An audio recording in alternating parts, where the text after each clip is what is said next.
back to the channel. Thanks for stopping by. If it's your first time, welcome. Glad you can be here. I'm gonna jump on this track, man. Confucius MC. Big shout out to my buddy Jim Jester. Sent me this morning. Told me that it dropped. It's like 2 hours ago now. It's called Cicada 3301. Featured Strange Hugh and Lee Scott. I mean, what can you say about this lineup, man? Bunch of killers on this. So I'm not gonna waste any time. I'm gonna jump in, give it a listen. Ever wondered how intelligence agencies go about the recruitment process? We may have the answer, and it's based in the 19th century. Introducing Cicada 3301. The third round of a mysterious competition has just launched to very little fanfare. A largely unknown and unpublicized series of puzzles. Man, that beat is so friggin' dirty. Come on. To very little fanfare. A largely unknown and unpublicized series of puzzles has intrigued those who first came across the competition in 2012. Searching for highly intelligent individuals, the clues have required participants to travel around the globe, taking countries in the field, Australia and South Korea. The moment that I put ear to the beat was an omen. The doorway to perception was open, stepped in it broken. Now the fully formed figure remains, accepted the coaching, stepped in clear-headed, then the exit is smoking, time is running out. Jesus Christ. Right, right off the top, man. It's cool that the lyrics are here, but listen, like, he steps into the room broken, but then a fully formed person comes out. That is such a cool image, man. Because how you perceive the world and how you look at the world and all that kind of stuff that goes on, man. It's like we've talked about before, this veil of blissful ignorance that people wear allows them to see a world or perceive a world differently. There are people who perceive the world with like a broken lens, and that means the way they see the world is skewed and not correct. And there are other people who the scales are off their eyes, man. They see the world for what it is, and that's what right off the top Confucius talks about. He walks in this room, perception, broken human being, perception is skewed, comes out of a fully formed, fully seeing human being. Very cool way to start a track. The doorway to perception was open, stepped in it broken. Now the fully formed figure remains, accepted the coaching, stepped in clear-headed, then the exit is smoking, time is running out. I keep trying to cut the money down, but times are pretty low in London time. So I light a little lemon, stay adjacent to the underground, and watch the fates run around when the sun is down. And when the sun is up, misguided little kids out run amok, crying out for a voice, but no one's done enough. Hustle hard for some choices they can muster up. Bust the guard through this clusterfuck. The so-and-sos and the such and such. For some of us the shit is much too much, so we look for real stuff to touch before the dust could change something if we trust in us. The moment. Man, what a friggin' verse by Confucius on this. This is my favorite verse. I mean, I've only heard a handful from this cat, but this is my favorite verse from him, man. I didn't even know where to pause it there. He was getting so deep, and like he's saying, staying on the ground. He's seeing the fakes that are out here running around when the lights, like when the sun goes down. I'm assuming that he's focusing on the fact when he's talking about the fakes when the sun comes down or whatever. I'm guessing what he's saying is like in the underground they stay real. What they talk about is real. The people who sell their souls and all that kind of stuff, they're the ones that they're the fake ones. They're the ones that kind of willfully pull the veil over their eyes so they don't have to see the truth, or at least they ignore the truth, and they make a bunch of money out of it. They live these lives that really aren't true, and he's just talking about, what does he say? They're crying out for a voice, but no one's done enough. And that's something we've talked about too. A lot of these channels, a lot of these cats are like the voice for the voiceless. That's how hip hop started, man. Way back in the day. It's exactly what it was, and it continues to be that way. It's crazy if you think of decades have gone by, And true hip hop remains to be the same thing and remains that voice. For those that don't feel like they have a voice, that's why it connects with so many people. But yeah, man, what a great verse. This was an outstanding opening verse, man. And it sounds like Kashmir is just about to drop a jump on this track. So such and such. For some of us, the shit is much too much. So we look for real stuff to touch before the dust could change something if we trusted us. Yo, the moment I put my voice in the beat, you are frozen. The Necronomicon holding. I'm gone golden like Freezer. Hold the beats like Icatina. It's nice to meet you here in life. So my voice in the beat, you are frozen. The Necronomicon holding. I'm gone golden like Freezer. Hold the beats like Icatina. It's nice to meet you here in life's arena. But now I'm sat here inside the speaker. Catch my words like the preacher. I'm Jesse Costa, you're the wide receiver. My mind resides inside the... Never fails, man, with the comic book references. I love that he's sitting in a speaker. You're catching his words. Jesse is the preacher from the Preacher comics, the Preacher TV show, and you're the wide receiver, as in, so he's throwing it like a football pass. You're the wide receiver, but he's the preacher. Nice little way of bringing it all around there. The fact that he's sitting in the speaker, man, that's that Ike Turner bar. That's cold, man. That's cold. Meet you here in life's arena, but now I'm sat here inside the speaker. Catch my words like the preacher. I'm Jesse Costa, you're the wide receiver. My mind resides inside the 9 realm. The language they speak only alive Elohim could tell. You see the cell, the prison. Another word for God.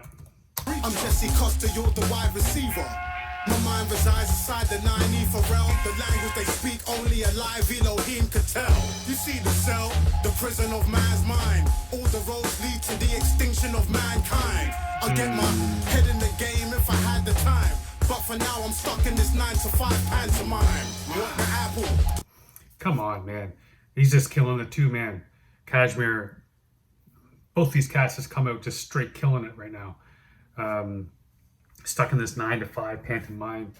A lot of people feel that way, man. Stuck in this, like that ride on a wheel thing, man. They want to do more. They want to make a difference. They want to do something else with their lives, but they just get stuck on this thing because they get into this routine where it's mortgage and debt and car payments and kids. All the shit that you think you need, you buy, and the next thing you know, like that famous line from Fight Club, man, the things that you own end up owing you. And you get stuck in it, and you get to a point where it's like you get to a certain age, you're like, everything I wanted to do, I can't do because I've now put myself in a situation where I'm stuck. It's stuck up in the thing that he's talking about being a prison in a man's mind, which is basically going to lead to the extinction of mankind. Like, again, what a great friggin' line, man, because so many of us live in a prison that we create in our own mind. It's rules that we give ourselves, beliefs that we tell ourselves, all these beliefs that we, limiting beliefs. It's like, I'm not good enough, I'm not smart enough, I'm not good looking enough, I'm not skinny enough, any of those things, man. We're always telling ourselves things about ourselves that keeps us down. And I don't know why our mind is wired that way, but god damn, man, it's so limiting when we do it. And artists are no different, man. Every time they create something, they think it's great for a second, and then they want to go back and erase it, or the second they release it and put it out the world, they're like, shit, that was garbage, no one's gonna like it. But yeah, man, killing it so far. At the time, but for now I'm stuck in this 9 to 5 pantomime. Want the apple? My life has gone bizarro. Back of the neck, scanners on the barcode. I'm ready for the cybernetic implants. Until then, I'm cool with these hypothetic skin grafts. Motivate, kill a world while we procreate, and fight over the gross estate. All we're left with is an empty bag of tricks and a roll of tape for any open mouths, cause there's no debate now. Okay, man, you know how I'm warm and cold, or not warm and cold, maybe just warm and cool when it comes to Lee Scott, but the last few things I've heard from him, man, has just been dope, and this is no different. Like, just look at that way he starts that: motivate, kill the world while we procreate. and why we fight over the gross estate. I mean, it says, I mean, basically, he sums it all up, man. A lot of the issues that are going on in the world right now, right in 2021, can be summed up in that one sentence: kill the world while we procreate.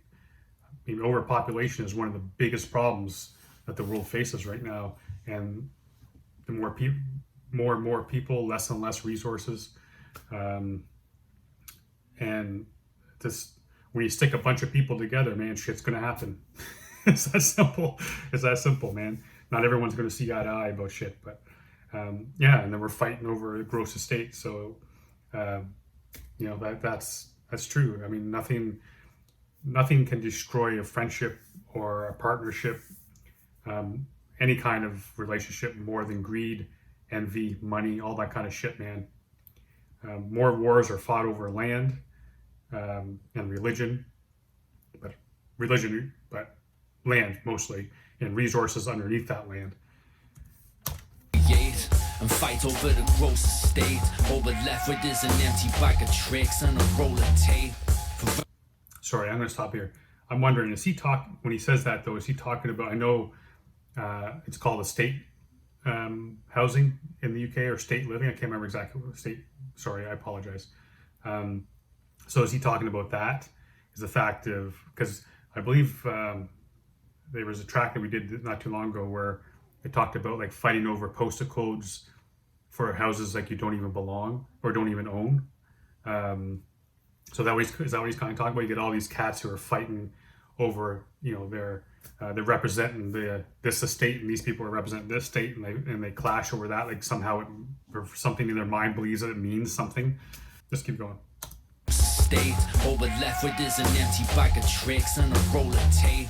For any open mouths, cause there's no debate now. Throw your weight around, I just hold mine. Resting on me laurels like I'm sitting on a gold mine.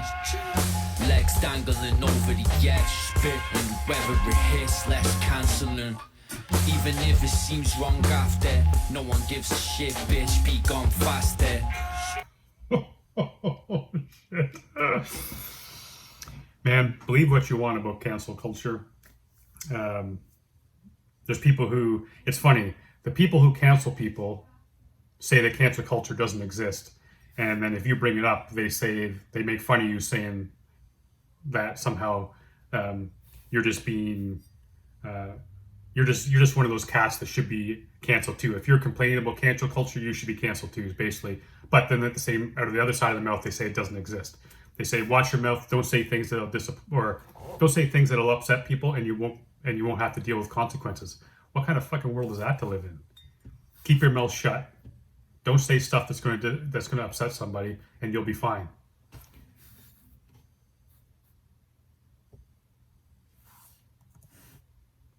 And I like that too. Even when it ends up being wrong.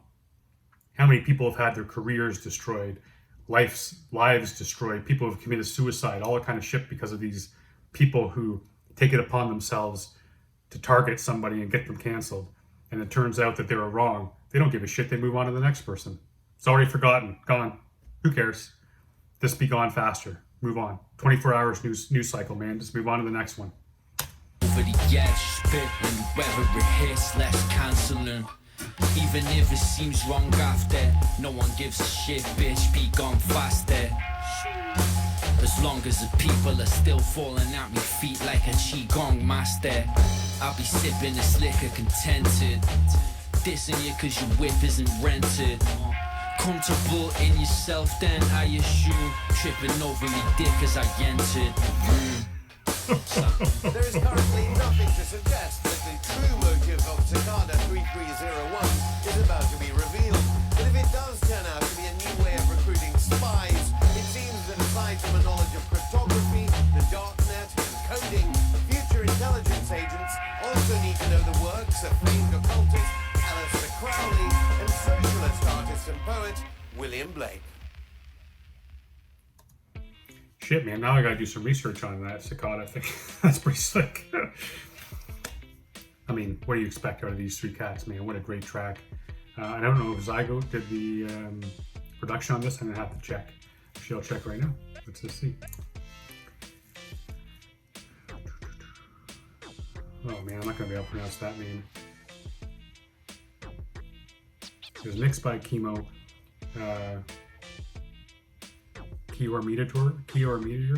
I'm guessing that's I'm sure I just absolutely destroyed that. I apologize, but man, this is such a cool track, man. That beat at the beginning, like I said, is so friggin' grimy. It continues on throughout it, but it just sounds so dirty. It's like that. It needed to be washed, man. That beat needed to be washed so bad, but it was so good. It's so grimy. It felt perfect. And all three of these cats, man, they just absolutely murdered this track. Like I said, Confucius MC is my favorite verse I've ever heard from him. Hands down, doesn't even come close. And Cashmere always comes with it, right? And again, Lee Scott, the more I've been hearing Lee Scott, the more and more I've been appreciating his wordplay, appreciating his mind. I'm just digging it, man, digging this track all around. Big shout out to Jim again. He sent it to me. He said, I know you're going to dig this track, man. And he told me that I'm especially going to love Cashmere's verse. And of course, Cashmere never, ever disappoints, man. He's not once has he disappointed me. So, speaking of which, there is another track I've got to do with him on it where he does the production, which will be coming up soon too. But yeah, man, thanks for coming by, being part of the channel, enjoying this track with me for the first time. Make sure you head over to YNR Productions, watch it on the YouTube channel, buy it, stream it, whatever it is. Support these cats as much as you can. Until later today or tomorrow, stay safe. Suit each other.